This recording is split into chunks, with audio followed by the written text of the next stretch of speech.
وأشهد أن سيدنا ونبينا ومولانا محمدا عبده ورسوله صلى الله تعالى عليه وعلى آله وأصحابه وبارك وسلم تسليما كثيرا. أما بعد فأعوذ بالله من الشيطان الرجيم. بسم الله الرحمن الرحيم. إن الذين قالوا ربنا الله ثم استقاموا فلا خوف عليهم ولا هم يحزنون أولئك أصحاب الجنة خالدين فيها جزاء بما كانوا يعملون. صدق الله العظيم.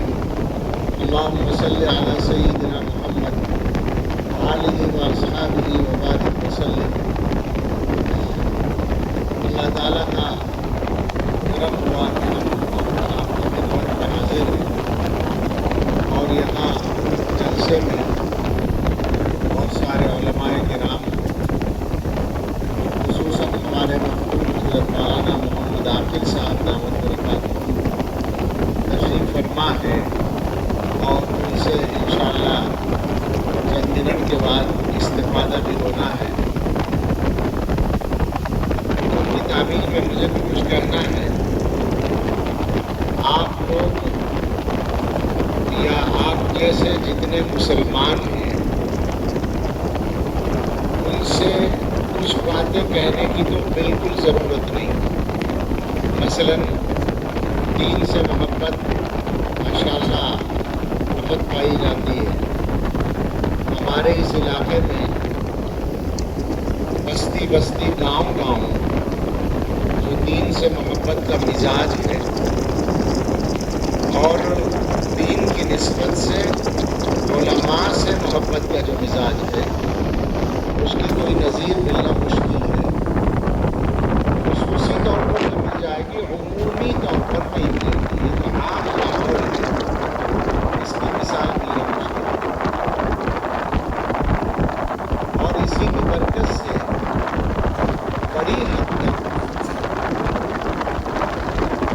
دین کی سمجھ یہ بھی عام ہے اور بہت سے دوسرے علاقوں کے مقابلے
जज्बा करे, ये गोया उसके अंदर जज्बा होता है, वो महसूस करे कि मेरे अंदर क्या कमी है, क्या नहीं है, मुझे क्या ठीक करना चाहिए। हमने अपने अकाबिर से ख़ास तौर पर जो बात समझी और सीखी है वो ये है कि जिस आदमी को अपनी कमियां दूर करने का एहसास हो जाए उस पर अल्लाह की बहुत नेमत है। एक हदीस का मज़मून भी है ये कि जिस आदमी पर अल्लाह की नेमत ज़्यादा होती है उसको अपनी ऐब देखने की आदत होती है, और जिस आदमी से अल्लाह ताला नाराज़ होते हैं उसे दूसरों के ऐब देखने की आदत होती है। दूसरों के ऐबों के चक्कर में पड़ना ये खतरनाक बात है। अगर आदमी का ये मिजाज है कि वो अपनी कमियों को दूर करने की कोशिश करे तो आप समझ सकते हैं कि वो तरक्की करेगा, वो अच्छा हो जाएगा, पहले के मुकाबले में।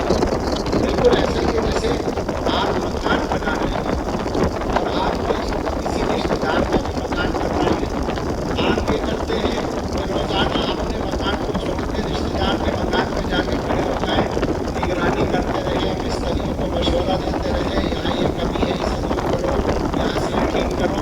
कोई करता है ऐसा? अपना घर छोड़कर दूसरों के घर बनवाने लगता है जाकर? कोई भी नहीं करता। अपने घर को देखता है आदमी कि मेरा घर बन रहा है तो यहाँ ये कमी नहीं होनी चाहिए, यहाँ इस तरह बनना चाहिए, वहाँ उस तरह बनना चाहिए। अपने घर को अच्छे से अच्छा बनाने की आप कोशिश करते हैं। तो फिर इस तरह से अपनी ज़ात को, अपनी शख्सियत को, अपने आप को अच्छा बनाने की फिक्र होनी चाहिए। अच्छा, ये अच्छा बनाने का जो मेयार है वो फ़कत ये है कि जन्नत में जाने के लायक अपने आप को बनाना। सीधा सीधा मैं कहता है हम सबका निशाना ये है, हम सब की मंजिल ये है, हम सब का मकसद ये है, हम सब की चाहत ये है, हम सब की तमन्ना ये है, हम सब की दुआ ये है कि अल्लाह ताला हमें जन्नत में पहुँचा दे और सीधे सीधे पहुँचा दे। कहीं और से होकर जाने को हम तैयार नहीं हैं। आप समझ रहे हैं? कुछ लोगों के बारे में अल्लाह ताला की तरफ से ये फैसला हो सकता है कि भाई इनको जन्नत में पहुंचाया तो जाएगा मगर ज़रा देर से, पहले इनको दूसरी जगह भेज के साफ सुथरा किया जाएगा। तो हम सब ये चाहते हैं कि हमारा उनमें शुमार ना हो, अल्लाह ताला हमें जन्नत में सीधे सीधे भेज दे। तो अब सोचने की बात है, जब ये मेयार है कि हम जन्नत में जाना चाहते हैं और डायरेक्ट जाना चाहते हैं, तो फिर उसके लिए हमें अपने आप को ठीक करने की ज़रूरत है, बदलने की ज़रूरत है। अब बदलने में दो चार मोटी मोटी बातों पर जल्दी से बात कर ले क्योंकि वक्त तो कम ही है। सबसे पहली बात नमाज है। अल्लाह ताला के यहाँ सबसे पहला सवाल इसी के बारे में होगा। हदीस में ये बात है कि अव्वलु मा युहासबु बिहिल अब्दु यौमल क़ियामति अस्सलाह। सबसे पहले बंदे से जिस चीज़ का मुहासबा होगा वो नमाज है। हज़रत उमर इब्न ख़त्ताब रज़ियल्लाहु ताला अन्हु का इरशाद है, इन्ना अहम्मा उमूरिकुम अस्सलाह फमन ज़य्यअहा फहुवा लिमा सिवाहा अज़यअ। तुम्हारे मामलात में सबसे अहम चीज़ नमाज है। जो आदमी नमाज को ज़ाय करेगा वो दूसरी चीज़ों को ज़्यादा ज़ाय करेगा। तो आप ज़रा सा जायज़ा लें कि हमारे जो हालात में ख़राबियाँ हैं कहीं उसकी वजह यही तो नहीं है कि हमने नमाज के मामले को गड़बड़ कर रखा है। सच्चाई ये है, आप सब जानते हैं कि हमारे माहौल में आम तौर पर नमाज की पाबंदी करने वाले 10% से ज़्यादा नहीं है। पूरे मुल्क में पाबंदी करने वालों की तादाद और कम है अगर लगाया जाए। ये तो दीनदार माशरों में कुछ नमाजी ज़्यादा नज़र आते हैं, उनकी वजह से हम कह सकते हैं कि भाई 10% आदमी नमाजों के पाबंद हैं।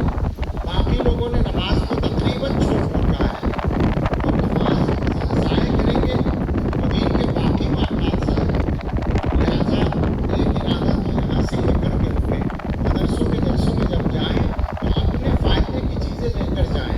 वहाँ से मदरसे का जलसा होने से मदरसे का फ़ायदा तो खुद ब खुद हो जाता है, मदरसे का काम सामने आ जाता है और हमारे इस इलाके में मदरसे का चंदा हो जाता है, मदरसे की कारगुजारी सामने आ जाती है, सब कुछ हो जाता है।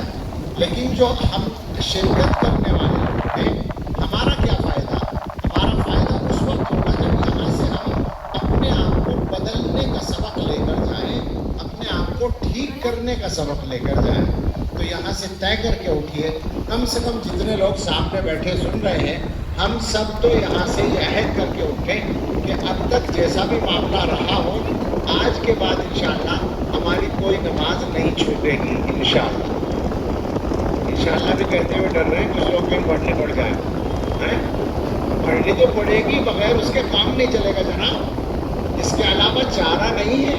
अल्लाह ताला सब कुछ देख रहे हैं और सारे अमाल को अल्लाह ताला लिख रहे हैं। नमाज तो पढ़े बगैर काम नहीं चलता।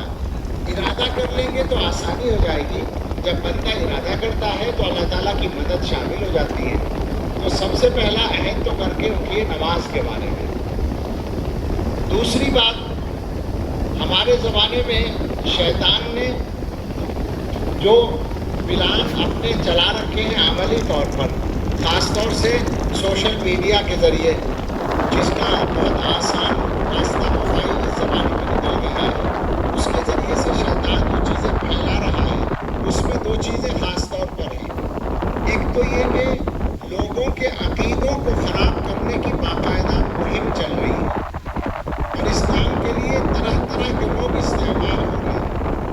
ये सच्ची बात ये है, मैं उलमा से कह रहा हूँ कि ये हमारा इलाका फिर भी बड़ी हद तक बचा हुआ है, वरना सारे इलाके वो जिनमें उलमा से कोई रब्ता नहीं है, तो हमारे यहाँ है, तो अक़ीदे बहुत ख़राब हो रहे हैं। और ख़ास तौर से तालीम याफ्ता लोग, जो कॉलेजों के पढ़े हुए लोग हैं, यूनिवर्सिटियों में पढ़े हुए लोग हैं, उनका तो बुरा हाल है। वो दीन सीखने के लिए मदरसे में नहीं जाते, वो दीन सीखने के लिए मस्जिद में नहीं जाते, वो दीन सीखने के लिए उलमा के पास नहीं जाते, मोबाइल पे जाते हैं, यूट्यूब पे जाते हैं और वहाँ उनको एक इंजीनियर बैठा हुआ मिल जाता है, बड़ी लंबी दाढ़ी और बड़ी शानदार पगड़ी बांधी, या कोई और डॉक्टर मिल जाता है बैठा हुआ, और वो दीन सिखाने का ठेका लेकर बैठा है और वो गुमराह करने का तहिया किए बैठा है। वो खुद गुमराह है, लिहाजा दूसरों को गुमराही तकसीम कर रहा है। उसके सुनने वाले देखने वाले आजकल बहुत ज़्यादा हैं और ये लोगों का मिजाज है कि अगर कोई आदमी गलत बातें करे तो लोगों को ज़्यादा अच्छी लगती है। गलत बातों का मतलब मेरी ये है, अगर आपके सामने कोई यूँ कहे कि देखो ये मौलवी लोग उनकी बात नहीं बताते, ये दीन की बहुत सारी बातें छुपाते हैं, उन्होंने फलां बड़ा है, किसी को मैं नहीं बताई आज तक छुपा रखी है, तो ये बातें बहुत अच्छी लगती है कि वाकई ये लोग छुपाते हैं, मौलवियों ने आज तक हमें ये नहीं बताया।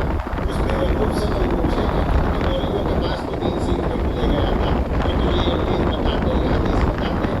उलमा ने तो आज तक दीन का कोई हिस्सा छुपाने का काम किया ही नहीं। अमीर अच्छा पाया, अमीर है सारी दुनिया अपने लगाया है, छुपाने का काम नहीं करेगा कोई भी चीज़ नहीं।